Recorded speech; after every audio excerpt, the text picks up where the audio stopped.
আজকে বেনারসের ছোট্ট একটা মিনি ব্লগ নিয়ে আবারও চলে এসেছি। তো সংকটমোচন হনুমান মন্দির দেখা হয়ে যাওয়ার পর সোজা চলে গিয়েছিলাম আমরা শ্রী বিশ্বনাথ টেম্পল দর্শন করতে। তো ওখানে যাওয়ার পর প্রায় তখন 1:30 মতন বেজে গিয়েছিল, তাই খুব জোর সবার খিদে পেয়ে গিয়েছিল। তাই জন্য আমরা একটা হোটেলে চলে গেলাম। তো ওখান থেকে আমরা নিয়ে নিলাম veg fried rice, veg noodles আর চিলি পানির। তারপরে সোজা খাওয়া দাওয়া হয়ে যাওয়ার পর মন্দিরের ভিতরে চলে গেলাম।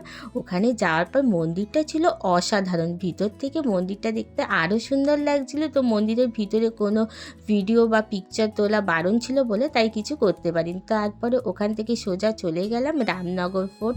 তো রামনগর ফোর্টের ভিতরে ঢুকতে গেলে 75 রুপিস করে এক একজনের টিকিট।